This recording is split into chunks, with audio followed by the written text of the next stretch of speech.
আসসালামু আলাইকুম everybody, welcome back. সবাই কেমন আছেন? আশা করি ভালো আছেন। আমার আজকের আয়োজনে রয়েছে মাস্কমেলন জুস রেসিপি।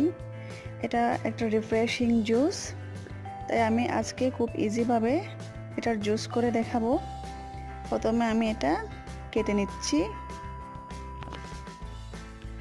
আমি এটা ছোটো ছোটো করে কেটে নিয়েছি। আমার এখানে প্রায় 2 কাপ মতো আছে। এখন আমি এগুলো একটা ব্লেন্ডিং জারে নিয়ে নিব। এখন আমি মাস্কমেলনগুলো দিয়ে দিচ্ছি ব্লেন্ডিং জারে। এর মধ্যে অ্যাড করব 3 টেবিল স্পুন সুগার আর অ্যাড করব হাফ কাপ ঠান্ডা পানি।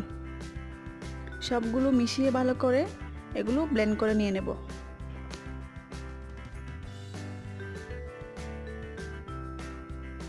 আমার মাস্কমেলনটা যেহেতু অনেক মিষ্টি, তাই আমি চিনি দিয়েছি কম। আপনাদেরটা যদি মিষ্টি কম হয় তাহলে আপনারা চিনি দিবেন বেশি করে। এখন এগুলো ভালো করে ব্লেন্ড করে নিয়ে নিলে হয়ে গেল জুস। এটা করতে কিন্তু সময় লাগে কম। এখন আমার এটা হয়ে গেছে। এখন এটা আমি একটা সার্ভিং জাগে ঢেলে নিচ্ছি।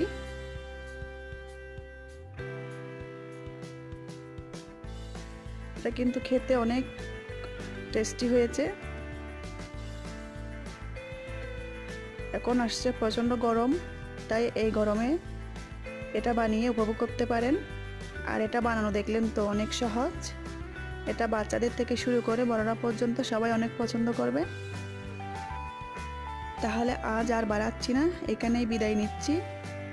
আর আমার ভিডিওটা যদি ভালো লাগে থাকে আপনাদের, তাহলে আমার চ্যানেলটি সাবস্ক্রাইব করার অনুরোধ রইল। আবারও হাজির হব নতুন কোনো ভিডিও নিয়ে। সেই পর্যন্ত সবাই ভালো থাকবেন, সুস্থ থাকবেন। আল্লাহ হাফেজ।